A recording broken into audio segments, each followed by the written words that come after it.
بسم اللہ الرحمن الرحیم اللہم صلی علی محمد وعلی آل محمد وبارک وسلم۔ انسان کو جو کچھ بھی ضرورت ہوتا ہے، اللہ کا حکم یہی ہے کہ انسان اللہ سے مانگے۔ اللہ ہی انسان کی ضرورتیں پوری کرنے والے ہیں۔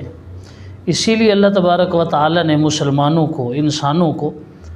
دعا کا اہتمام کرنے کا بطور خاص حکم دیا ہے۔ وقال ربکم ادعونی، تمہارے رب نے کہہ دیا ہے کہ مجھ سے مانگو۔ ادعونی، مجھ سے مانگو، مجھ سے تقاضا کرو، مجھ سے طلب کرو، استجب لکم، میں تمہاری دعائیں پوری کروں گا۔ تو مسلمان کا الحمدللہ ایمان ہے کہ اللہ ہی دعائیں پوری کرتے ہیں، اللہ ہی دعائیں قبول کرتے ہیں۔ بعض اوقات دیکھتے ہیں ہم دعاؤں کی قبولیت میں ہمارے سامنے کچھ تاخیر ہو جاتی ہے، یعنی انسان بڑا جلد باز طبیعت کا ہے۔ انسان یہ چاہتا ہے کہ میں جو کچھ مانگوں مجھے اگلے ہی دن وہ سب کچھ مل جائے، حالانکہ یہ امر اللہ نہیں ہے، یہ اللہ تبارک و تعالیٰ کا طریقہ نہیں ہے۔ بچہ ہم سے کوئی چیز مانگتا ہے، بعض اوقات ہم بچے کو وہ چیز دے دیتے ہیں، بعض اوقات وہ نہیں دیتے، اس سے کوئی بہتر چیز دے دیتے ہیں۔ بعض اوقات یہ ہے کہ ہم اس وقت تھوڑا سا مؤخر کر دیتے ہیں، جب یہ بچہ تھوڑا بڑا ہو جاتا ہے تب اسے دیتے ہیں، کیونکہ جو بڑا ہے، جو باپ ہے، وہ سمجھتا ہے کہ اس کے لیے کون سی چیز کتنی مقدار میں اور کس وقت بہتر ہے۔ تو اللہ تبارک و تعالیٰ اس کائنات کے حکیم ذات ہیں، اس کائنات کے خالق و مالک ہیں۔ اللہ کو اپنی مخلوق سے پیار بھی ہے اور اللہ تعالیٰ اپنی مخلوق کی بہتری بھی سمجھتے ہیں۔ اللہ تعالیٰ بہتر جانتے ہیں کہ میں نے اس کو جو چیز مانگ رہا ہے آیا دینی ہے نہیں دینی، کتنی مقدار میں دینی ہے، کون سے وقت میں دینی ہے۔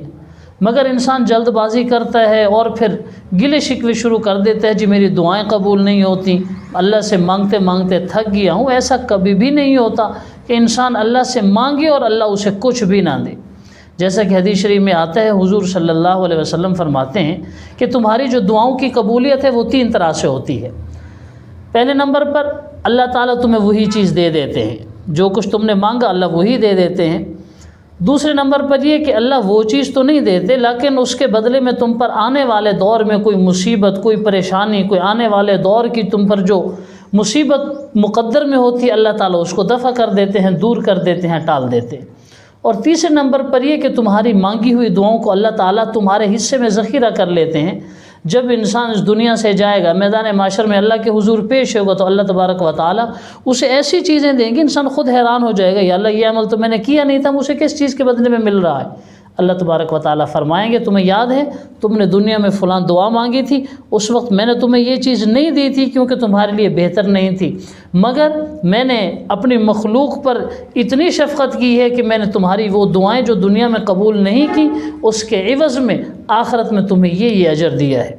تو انسان کی بہرحال دعا قبول ہوتی ہے۔ قرآن کا مطالعہ کریں، انبیاء کرام کی سیرت کو دیکھیں تو اللہ تبارک و تعالی نے انبیاء کرام کی دعاؤں کی قبولیت کے سلسلے کو اتنا دراز کیا کہ انسان حیران رہ جاتا ہے۔ سیدنا ابراہیم علیہ نبینا و علیہ الصلاۃ والسلام جد الانبیاء ہیں، کافی سارے ہزاروں انبیاء کے خاندان کے سربراہ ہیں۔ حضور صلی اللہ علیہ وسلم بھی حضرت ابراہیم علیہ السلام کے سلسلہ نسب میں سے ہیں۔ آپ صلی اللہ علیہ وسلم حضرت ابراہیم علیہ السلام کی نسل سے ہیں۔ حضرت ابراہیم نے بیت اللہ کو تعمیر کیا، ساتھ حضرت اسماعیل ہیں، ان کے بیٹے بھی ہیں، وہ بھی نبی ہیں۔ تو باپ بیٹا بیت اللہ کو تعمیر کرتے ہیں، خانہ کعبہ کی بنا رکھتے ہیں۔ خانہ کعبہ کو جب بنا لیتے ہیں تو اس وقت دعا مانگتے ہیں کہ یا اللہ اس کعبے کی تعمیر کے لیے، اس کعبے کی آبادی کے لیے ایک معلم بھیج جو لوگوں کو تعلیم دے، کتاب و حکمت سکھائے، ان کے دلوں کی صفائی پاکیزگی کا انتظام کرے۔ اللہ تبارک و تعالی نے دعا قبول کی اور حضور صلی اللہ علیہ وسلم کی شکل میں حضرت ابراہیم علیہ السلام کی وہ دعا قبول ہوئی۔ حضور صلی اللہ علیہ وسلم تشریف لائے، لیکن یہاں پر سوچنے کی بات یہ ہے کہ حضرت ابراہیم علیہ السلام کی دعا، حضرت اسماعیل علیہ السلام کی آمین، اور اللہ نے دعا بھی قبول فرما لی، مگر جو قبولیت کی شکل سامنے آئی وہ تقریباً 4000 سال بعد کے ہمیں آئی، یعنی نبی کی دعا بھی 4000 سال کے بعد پوری ہو رہی ہے۔ حضرت موسیٰ علیہ السلام نے، حضرت ہارون علیہ السلام نے فرعون اور اس کی جو قبطی قوم تھی ان کے خلاف بد دعا کی، کیونکہ جب یہ لوگ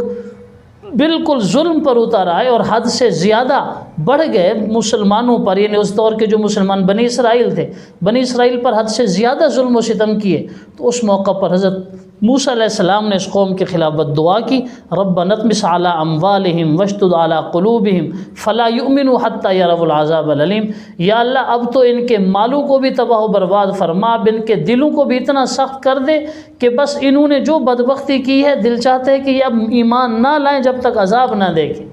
اللہ نے یہ دعا قبول کر لی اور فوراً ہی فرمایا قد اجیبت دعوتکما، تم دونوں کی دعا قبول ہو گئی ہے، چونکہ ایک دعا کرنے والا نبی تھا اور دوسرا آمین کہنے والا نبی تھا، اور آمین بھی دعا ہوتی ہے۔ اسی لیے حضور صلی اللہ علیہ وسلم کی تعلیمات سے میں یہ ساری چیزیں سامنے آئی ہیں۔ تو جب اللہ تعالیٰ نے فرما دیا کہ میں نے تم دونوں کی دعا قبول کر لی ہے، مگر اس دعا کی قبولیت کے اعلان کے 40 سال کے بعد فرعون ہلاک ہوا۔ ہم چاہتے ہیں کہ ہم دعا مانگیں تو اس موقع پر فوراً ہی وہ دعا قبول ہو جائے۔ انبیاء کرام جو اللہ کے سب سے مقرب ہستیاں ہوتی ہیں، اللہ تبارک و تعالیٰ کے سب سے نیک انسان ہوتے ہیں، ان کی دعائیں بھی سینکڑوں اور ہزاروں سال بعد قبول ہو رہی ہیں۔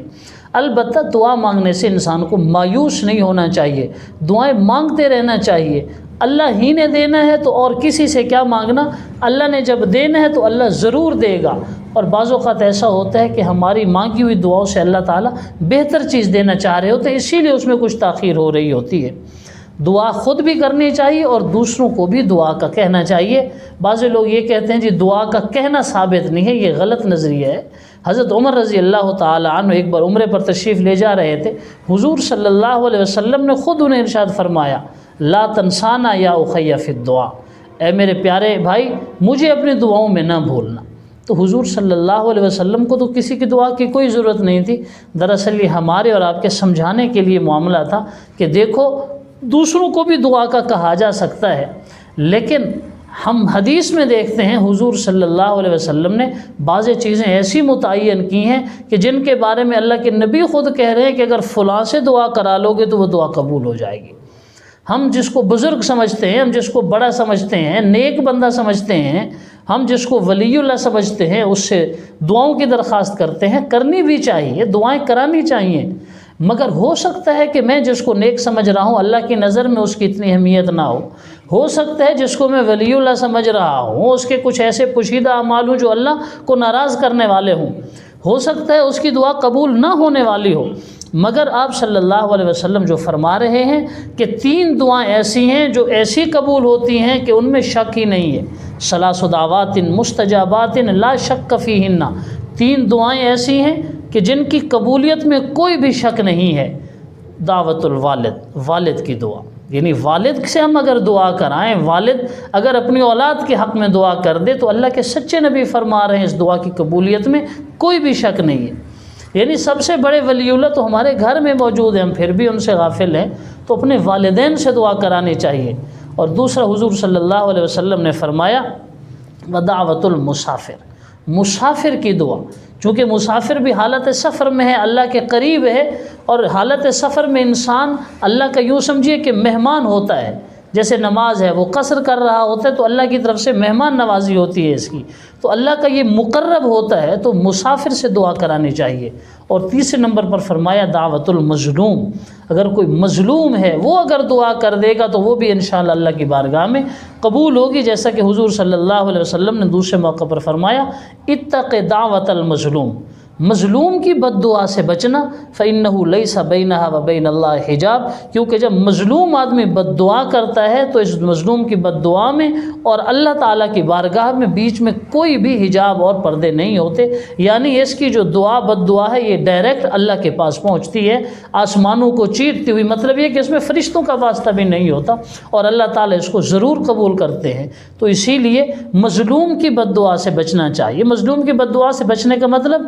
کسی پر ظلم ہی نہیں کرنا چاہیے کہ ہمارے قول سے، ہمارے فعل سے، ہمارے طرز عمل سے خدا نخواستہ کسی پر ظلم ہو تو جواباً ہی ہمارے لیے بڑی بدبختی ہوگی۔ اسی طرح مسافر سے دعا کرانی چاہیے اور والد سے دعا کرانی چاہیے۔ اللہ تعالی عمل کی توفیق عطا فرمائے۔